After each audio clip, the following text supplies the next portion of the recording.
Hi. Okay. Nothing to it but to do it. So here we go. This is the first video series.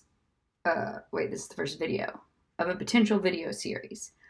However, I'm very much in an exploratory mode. Um, there are hesitations I have with just doing a video because it's a lot of looking at myself. So the other option I have is I am recording a podcast. Sounds like it's really high tech. It's my phone. Don't know what the quality of the audio is going to be like, but here we go. Another thing is, it is important to me to get these transcribed and have words because I have one very special friend who is hard of hearing, and maybe potentially more would want to be able to read. I just didn't get that far yet. I thought it was something that would automate. It isn't. So if anybody has any pro tips, that would be great. Okay, so I'm gonna jump in. I'm probably gonna spin a lot, and I'm probably gonna say a lot. I'm gonna work on those things. I also need to work on my backdrop. We need something prettier to look at, but my Edgecombe gray wall. Thank you, Ninny, for that recommendation. And Betsy. Okay, so where we left off last, I was with you. First of all, missed communicating. This is obviously a different way of doing so, but I've missed being in touch. I have not missed the writing. I'm just going to be honest. I want to be clear. It is such a blessing and I'm so grateful to do it. I needed a break and I needed some rest. So I'm grateful that I was led to take the break and that I listened. That is a discipline that I typically do not have. So, rest, people. It's important. With that, it's given me some new energy to come back. But with new things also comes some fear. So, that's going to be a big piece of what I'm going to talk about today. And hopefully get a little more consistent about messages I'm sending and kind of send messages surrounding fear and how to live outside of it, because I think that a lot of us struggle with that in some capacity. But leaving off where we were, it was the last post I had was about expectation and our expectations of the summer and trying to live with godly expectation versus my plans, your plans, because we can make a lot of plans, but God's purpose is always best. But it's hard to remember that. So I feel like an expectation I had that was maybe a negative expectation, maybe not a negative, but just an apprehension, was going into summer with young-ish children. Field turned 7 on July 4th, and Keka is 4.5. So that's a very hands-on physical phase of parenting. The prayer that I left my small group with for the summer, we break for the summer, was to pray for me over just parenting and to be present and to love it. And I think I had some trepidation about how the summer would go. And obviously there were very hard moments and I was annoyed and I did not parent well and my voice was really loud. And then we had to apologize. And not we, I apologized and repaired, but those things. This is not a parenting advice place.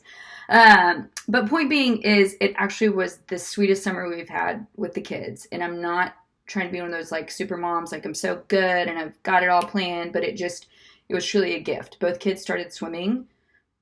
Both kids can swim without supervision. So that was just like a really sweet, less physically hands-on, less on having to be on all the time, piece of the summer. So that was really sweet. Keka did not learn how to swing. So I was really hoping that would happen. It did not happen. However, she has lessened her swing requests. So I think that's a win. Okay, next thing, really sweet piece of the summer. A friend, Sweet Emily, started a 40 days of praise exercise. And she sent a song, a praise song, praise and worship. Some of them were old hymns, some were new, just really the gamut of praise.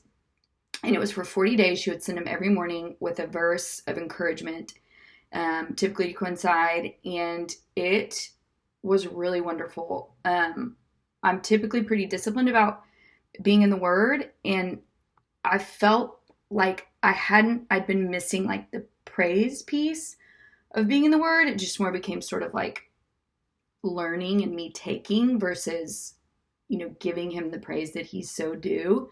So this realigned my heart, and if she does it again, I'll let y'all know, because it honestly was pretty life-changing. I've mentioned and spoken in euphemisms around a hard season that we're in. We are still in that season. I'm just gonna be honest. It's a financially hard season. Crawford is in transition with his job, and I'm so proud of him because he's working so hard, and God keeps providing in the craziest ways. Truly, like, only from him have we been financially afloat. And so that has been a really sweet thing to notice, that like he just cares so deeply and personally about our lives. However, with this hard season, I would find myself getting really discouraged off and on. And I found that this 40 days of praise lifted that discouragement. I've heard it called a spirit of discouragement. I haven't looked into studying that very much, so I can't really speak about the eschatology of that. Is that the right word? However, I do know that it's gone. And I think that, a huge reason for that is that the more we focus on him and the less we focus on our issues, because this world is broken and we're going to keep having those problems, he moves. I keep getting texts because I'm so important and it's very distracting. Not important. Okay. Anyway, so hard stuff is still happening, and it's going to continue to happen, but I feel like I'm less affected by the weight of it. Not that I'm not feeling things, but I think that getting stuck in the doldrums, which discouragement can do, has lifted. And certainly I want to keep going back to that. That's sort of my comfort switch, is to get discouraged and sort of, in a way, hang with me. When I'm writing, I can write these things and then delete them, but I don't know how to edit this video yet, so we'll see how this goes. Discouragement can be akin to fear, and both can feel like a defense mechanism. Like, it's sort of this comfortable blanket that we can put on that prepares us for the worst, it somehow feels comforting to be scared or to be discouraged, which are both negative frames of mind, because then if the worst does happen, you've kind of already prepared yourself for it. Are you tracking? But we've got to stop living that way. Like, living scared, living discouraged makes us feel like we're hedging our bets. Can make me feel, I can only speak for myself, makes me feel like I'm hedging my bets against the worst that could happen. But really, all it's doing is like inviting the devil to sit next to you and be in your back pocket, in your purse. So I've learned that, and that is a lot of motivation to where I want this, whatever this is. If I keep videoing myself, I think I will keep speaking, podcasting. That's a lot of the heart behind where I want this to go.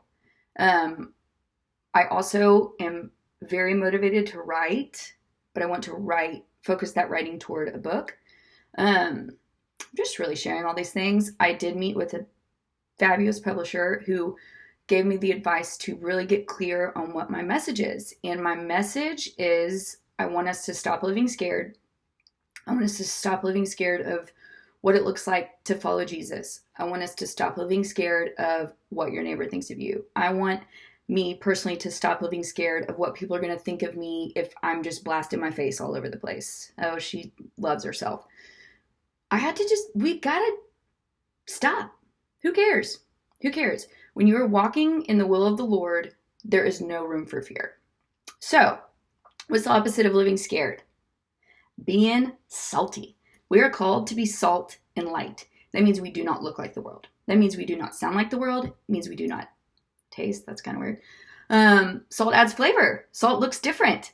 So that is what the motivation here is. It is so scary to say this out loud. But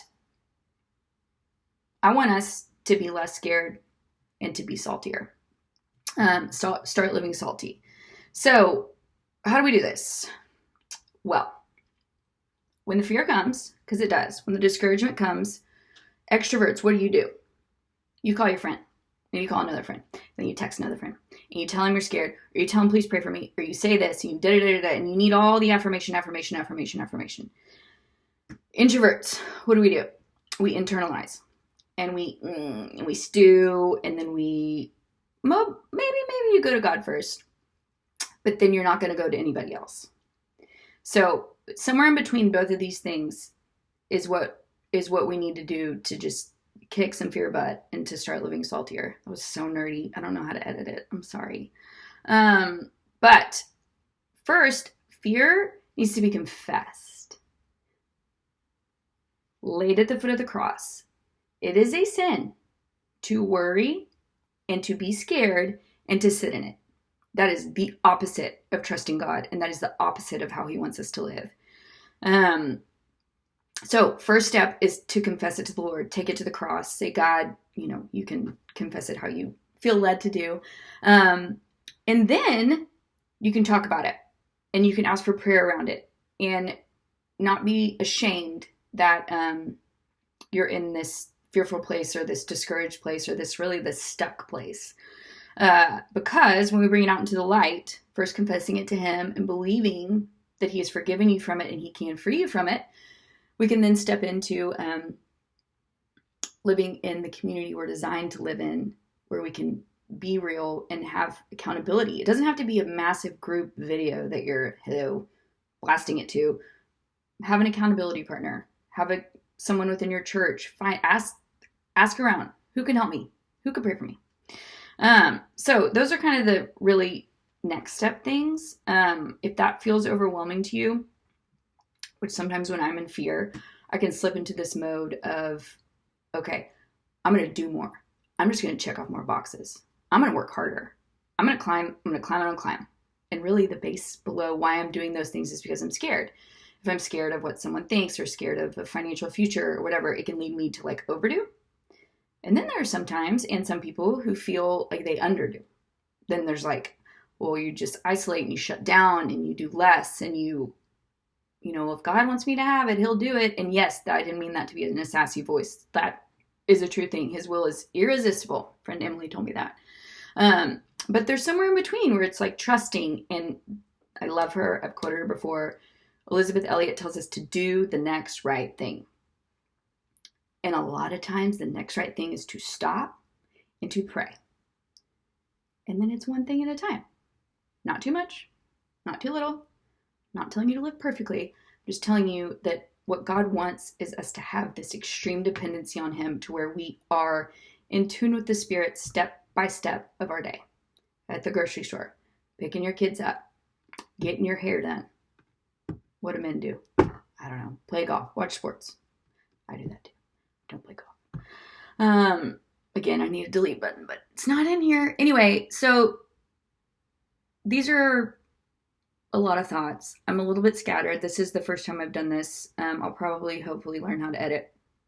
But I just want to leave you with this verse from Psalm 130. And also don't miss the questions included below this. Psalm 130, verse 5. I am counting on the Lord. Yes, I'm counting on him. I have put my hope in his word. There is no room for fear. We are counting on God. He has to deliver, and he will. And it could honestly just be getting you from one moment to the next. But if you're abiding with him in that fear or that discouragement mode from getting from A to B, that is gain. And that is where we're supposed to live. Okay, I love you guys. See you next week.